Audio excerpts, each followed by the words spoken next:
السلام عليكم، عاملين ايه؟ يا رب تكونوا بخير. فيديو النهارده مهم جدا، وده اللي هيحط لنا بقى الخريطه اللي احنا هنمشي بيها طول السنه، وازاي نتعامل مع المنهج الياباني. والكتب لسه ما نزلتش لحد دلوقتي، فاعمل ارجع لابني ايه دلوقتي او اظبطه في ايه موجود في المنهج بتاعه هينفعه.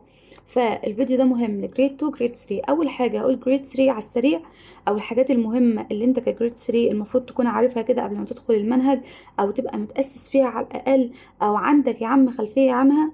فتابعوا الفيديو للاخر، فيديو مهم جدا هيلخص عليكم السنه الطويله اللي هتكون موجوده. يعني ان شاء الله سنه طويله بس ان شاء الله تكون سهله. يلا نبدا.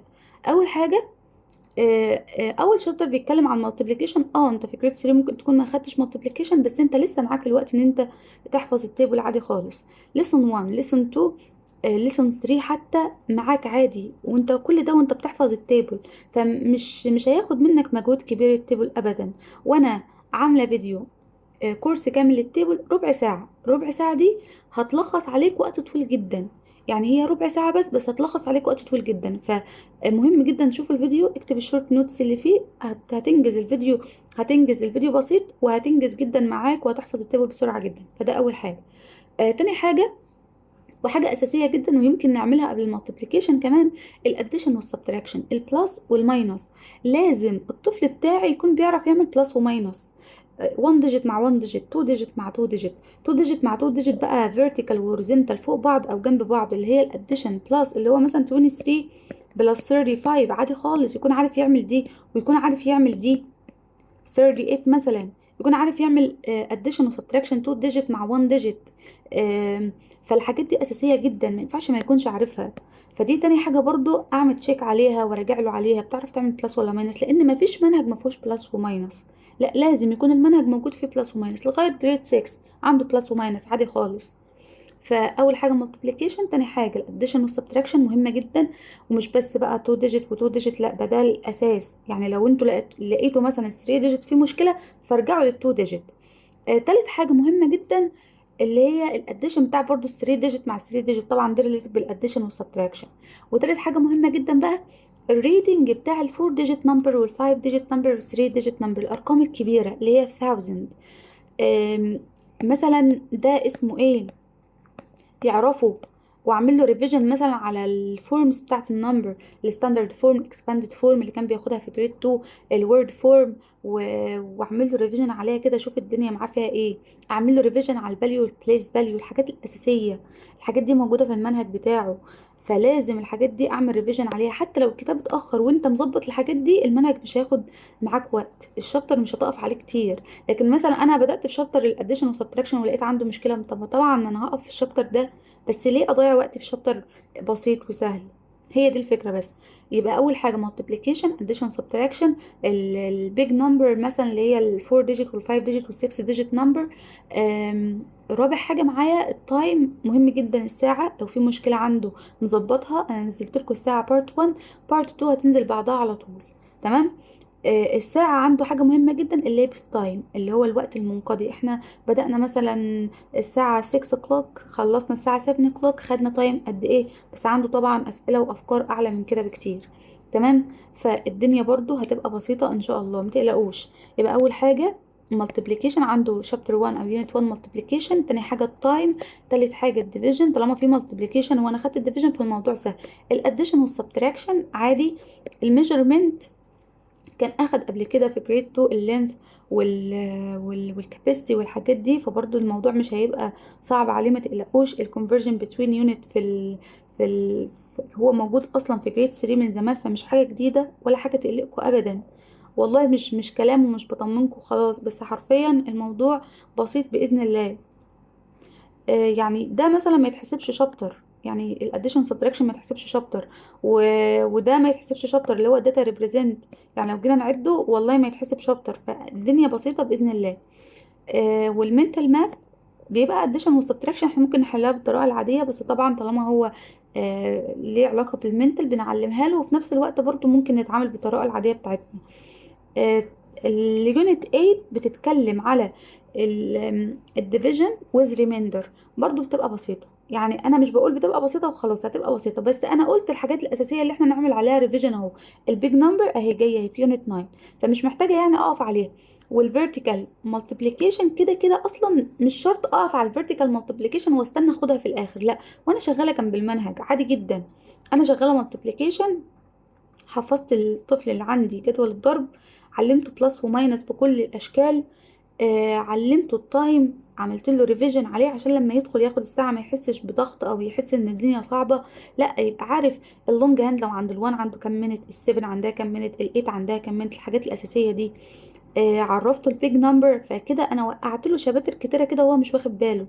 تمام. انا كده يعتبر بلم له المنهج كده وهو مش واخد باله، يعني في الفتره كده لغايه ما ينزل الكتاب الحاجات دي اكون بعمل عليها ريفيجن. انا قلت لكم التيبل نازل، والتايم البارت 2 هنزله على طول، وبرده المالتيبليكيشن هتلاقوني بنزله كده برده فيديوز كده بسيطه، بحيث ان انت تلم الدنيا اصلا في وقت بسيط. تمام. وانا قلت اليونت دي اللي هي يونت 6 اصلا برضو بسيطه جدا. الداتا ريبريزنت هو طول عمره بياخد داتا ريبريزنت، فمش هتبقى صعبه عليه. يمكن الكي ووردز بس اللي احنا هنظبط كي ووردز جديده او كلام جديد بس معانا، لكن مش اكتر من كده. تمام. فالمنهج بسيط جدا ان شاء الله، وما تقلقوش. مش معنى ان انا بقول لك هم اصلا في جريد 3 كانوا بياخدوا المالتيبليكيشن السنه اللي فاتت، فمش حاجه صعبه يعني.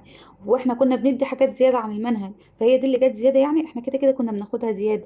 يعني ما كناش بنستنى ان هو ياخدها في جريد 4، لا احنا كنا بنديها من جريد 3 عادي جدا. تمام.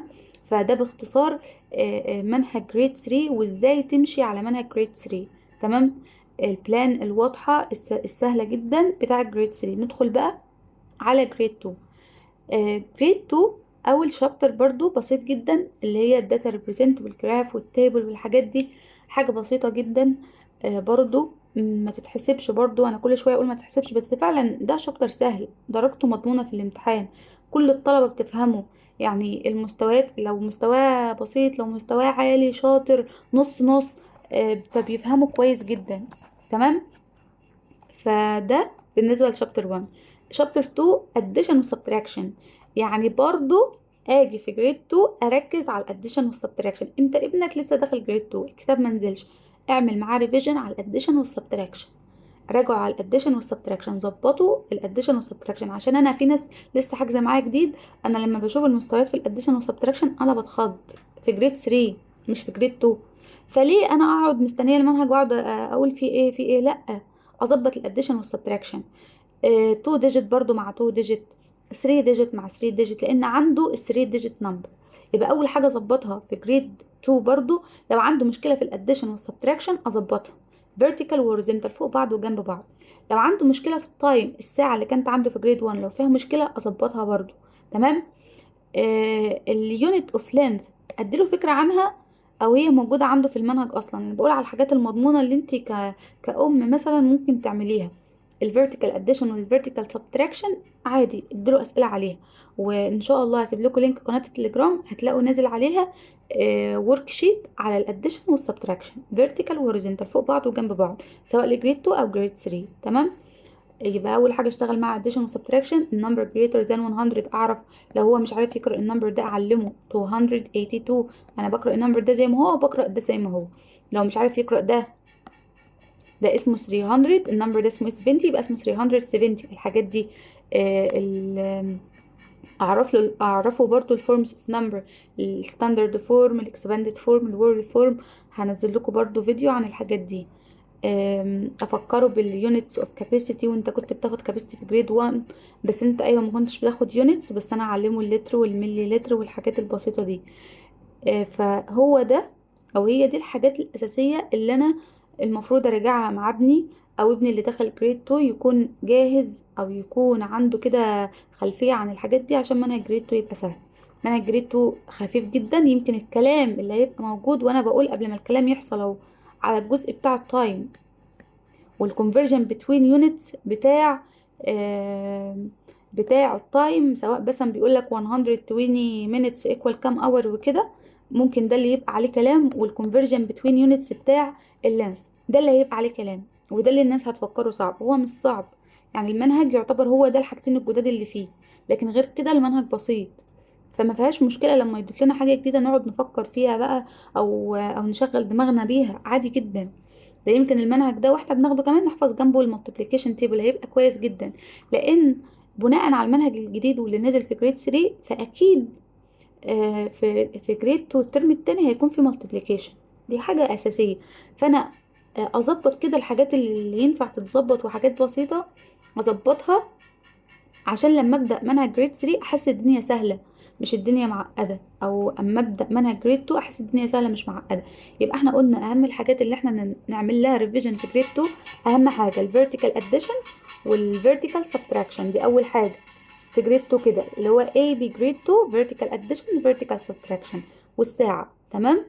ارجع الحاجات دي، والبيج نمبر بقى اللي هي 3 ديجيت نمبر اشوفها وادي له اكسرسايز عليها، ريدنج مثلا، ديكومبوز، او رايت اكسباندد فورم، الحاجات دي. وجريد 3 قلت مالتيبليكيشن الاديشن والسبتراكشن، البيج نمبر اللي هي الفور ديجيت والفايف ديجيت والحاجات دي، وطبعا التايم. تمام. يا رب تكونوا استفدتوا من الفيديو، ولو احتجتوا اي حاجة او شرح اي بوينت معينة ابعتولي. ومع السلامة.